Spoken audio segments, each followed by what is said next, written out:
Welcome back to The Breakdown with me, NLW. It's a daily podcast on macro, Bitcoin, and the big picture power shifts remaking our world. What's going on, guys? It is Monday, June 2nd, and today we are talking about who is actually funding all these Bitcoin Treasury companies. Before we get into that, however, if you are enjoying The Breakdown, please go subscribe to it, give it a rating, give it a review, or if you want to dive deeper into the conversation, come join us on the Breakers Discord. You can find a link in the show notes or go to bit.ly/breakdownpod. All right, friends. Last week was all about the Bitcoin conference, and really the Bitcoin conference was all about the Michael Saylor strategy, so it is appropriate that the man himself had the closing keynote. In that closing keynote, he said that he believes that Bitcoin is the ultimate form of capital. Quote, "Every thoughtful individual everywhere in the world is going to want perfected capital. Every one of your enemies is going to want incorruptible capital, and all of the AIs are going to want programmable capital." Repeating his usual orange-tinged rallying cry, Saylor said, "Bitcoin is engineered to outperform everything. Take your fiat currency, trade it for Bitcoin. Take your long-term capital, trade it for Bitcoin. Sell your bonds, trade them for Bitcoin. Sell your inferior equity, sell your inferior real estate property, buy Bitcoin." However, this speech was noteworthy because Saylor is no longer just selling the world on Bitcoin exposure, he's representing a new category of investments in the form of Bitcoin Treasury companies.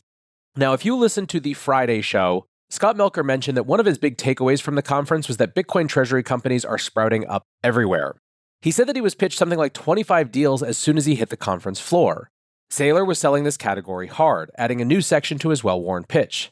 He said that it was another way to wealth through equity, stating, "It means share your opportunity with investors willing to share your risk. A company can do this, an individual cannot. Metaplanet has done this. Metaplanet went from $10 million to a $5 billion market cap with the partnership of their equity investors." Now, Saylor is not pitching the dozens of tiny Bitcoin companies that Scott was talking about, and even comparing to the ICO bubble. He is representing the more conservative strategies that he pioneered. He even included a long section about compliance, stating, "You should create the best company you can within the rules of your market."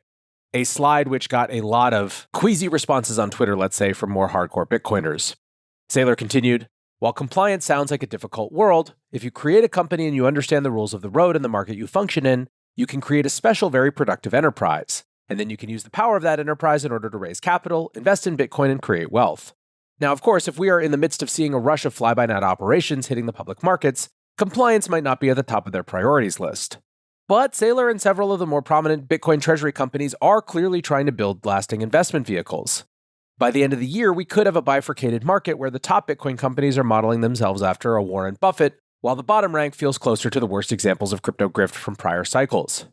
Still, Saylor clearly understands that this is the moment to up the game. Fresh off the stage at the conference, he tweeted at Rogan, "Let's talk about Bitcoin." The tweet got 18,000 likes and was by far the most popular response to a leading fan account asking about future guests.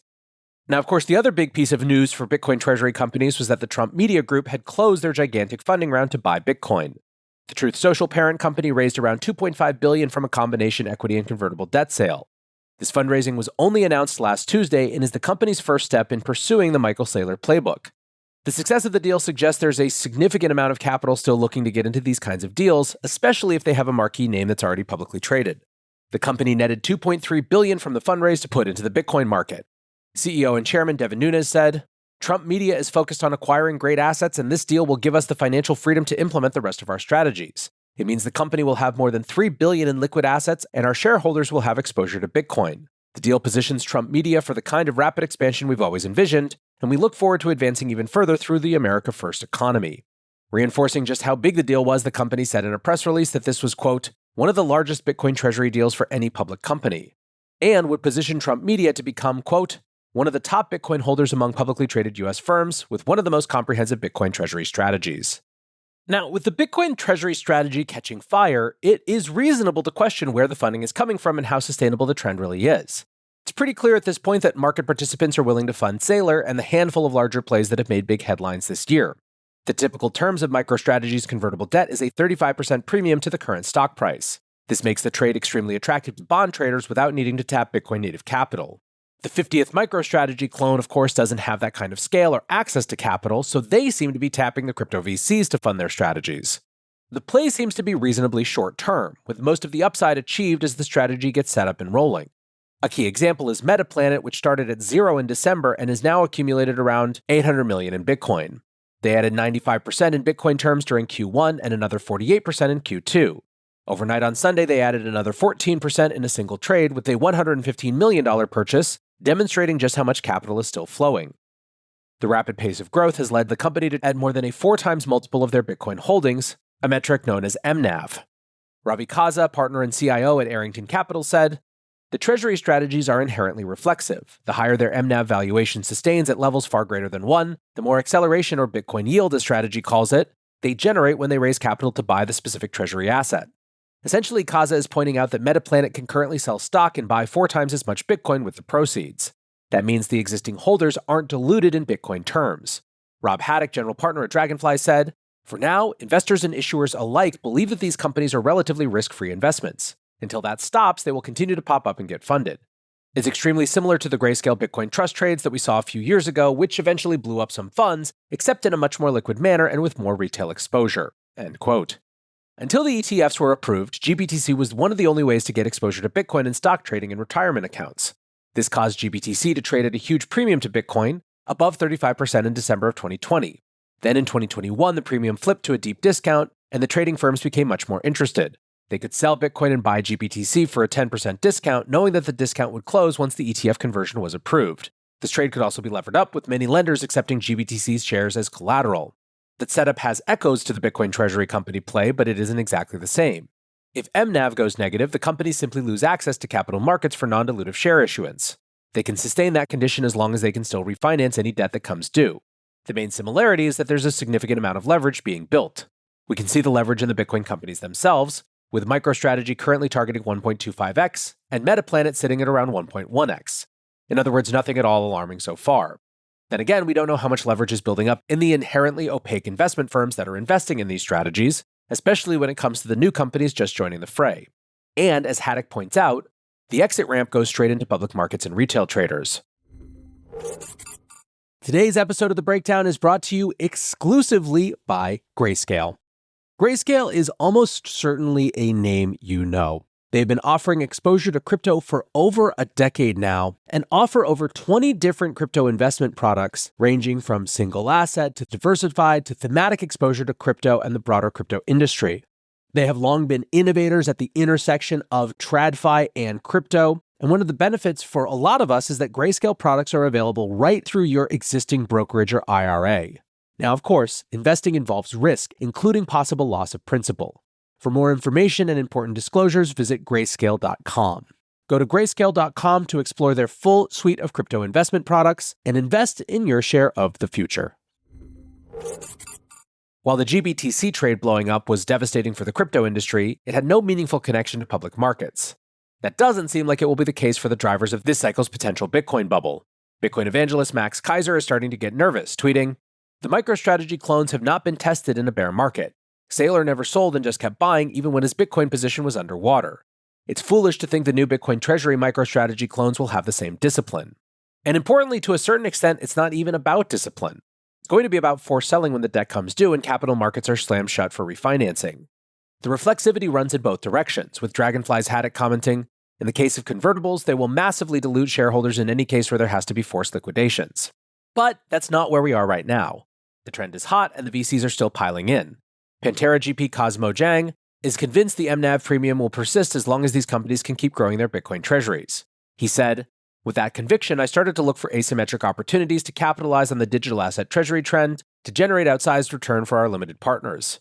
Pantera has placed 3 venture bets on this trend, the Jack Mallers-led and Tether-backed 21 Capital, along with bets on the strategy being replicable with Solana and Ethereum. Quinn Ho, the head of venture investment at GSR, likes the altcoin plays better due to staking, discounts on locked tokens, and DeFi yield strategies. He said, altcoin treasuries can generate compounding returns in ways that Bitcoin can't. However, the underlying token must have sufficient liquidity and market cap to support a scalable and responsible public company treasury strategy. GSR has placed 2 altcoin treasury bets, and Ho said, we're currently working with a couple of others. Kaza of Arrington Capital is also placing altcoin bets due to the increased volatility, stating, the convertible debt markets pay more for higher realized volatility and thus effectively lower the cost of capital for these strategies. Not everyone convinced, however, with companies like Strove Ventures, formerly known as Block Tower, as well as Dragonfly, who I've quoted a couple of times, sitting this one out. Dragonfly's Haddock said, These do not fit within our investment thesis, and in most cases, I believe are simply a speculative trade on the sustainability of the premium continuing to exist for long enough for investors to trade out of them. In a tweet, he added that these are, quote, clearly just point-in-time solutions that have no reason to exist over any reasonably mid to long-term horizon. That's likely referring mostly to the new altcoin vehicles, which will benefit from the lack of an ETF in the short term. Thomas Kulkanis, the managing partner of Strove Ventures, said, "We hope not to see any blow-ups, but when a trade at a premium becomes too crowded, we have to acknowledge the risks. Too much leverage, poorer quality assets where there is insufficient institutional demand, over-marketing. It's easy to see these things go wrong and be this cycle's Luna or GBTC. This will die a relatively quick death. There will be another crypto bear market, whether it starts tomorrow or in 5 years. I expect it will be similar to the dot-com bubble burst, where most companies fail and the survivors go on to enjoy significant success." And ultimately, that's kind of the kicker here. Once you get past the hype and the gigantic amount of capital flowing into the segment, the bet is about management. Strong management teams will be able to structure their debt properly and will play for the long game, holding forever. But there's already a consensus that many will get out over their skis and collapse during any downturn. We're still quite early in this trend, so no one is expecting a problem in the short term. The market can clearly sustain several MicroStrategy clones while Bitcoin is running hot. However, the addition of altcoin strategies and an increasingly crowded trade makes it all seem to most to be fairly unsustainable. Now, one last one, talking about the variety of opportunities that are open to investors these days. In their latest piece of guidance, the SEC staff have stated that staking activities are not securities transactions. During the crypto crackdown of 2023, the SEC included staking in their lawsuits against multiple exchanges. Those cases have now all been dismissed, with the SEC dropping their lawsuit against Binance late last week. The new guidance was very clear that none of the forms of staking are subject to SEC registration. This includes self-staking, self-custodial staking using third-party services, and fully custodial staking arrangements. The legal logic is that staking providers aren't providing an investment opportunity under the Howey test, they're providing technical services that allow customers to access that investment. Alison Mangiero, head of staking policy at the Crypto Council for Innovation, called it a major step forward, saying, "The SEC has now recognized what we've long argued. Staking is a core part of how modern blockchains operate, not an investment contract." Rebecca Rettig, the chief legal officer of Jito Labs, suggested this guidance clears the way for staking to be included in crypto ETFs. Separately, in an appearance at the Bitcoin conference, Commissioner Hester Peirce discussed some of the thorny issues to come in regulation. She said, "Most crypto assets as we see them today are probably not themselves securities. That doesn't mean you can't sell a token that is not itself a security in a transaction that is a securities transaction. That is where we really need to provide some guidance." Now, if you're wondering what the heck that means, basically, following the Ripple case and change of leadership at the SEC, we have clarity that most normal crypto assets don't fit the securities definition when traded on the open market. But direct sales to venture firms often do have registration requirements that are still far from clear. Most token offerings use some form of exemption, but we don't have a clear pathway to register an ICO in the US. Aside from token sales, this is going to be critically important as tokenization ramps up. Peirce said she expects many more tokens that fit the securities definition to come on-chain, things like tokenized stocks and bonds. For those to truly work, there needs to be a legal framework to offer them as native assets rather than a tokenized representation. Above all, Peirce reinforced the ethos of this SEC, stating that the goal is to create a, quote, good environment for the legitimate actors and a bad environment for the bad actors. However, speaking about the frequent call to ban altcoins, she added that it's, quote, really important for us to maintain an environment in which people are free to make their own choices and then bear the consequences of those decisions. I think that's what has made this country what it is, giving people the choice to live their own lives. So friends, that's the story. Bitcoin treasuries remain the big theme. Clearer regulatory guidance remains the big pursuit. For now, though, that is going to do it for today's breakdown. Appreciate you listening as always, and until next time, be safe and take care of each other. Peace.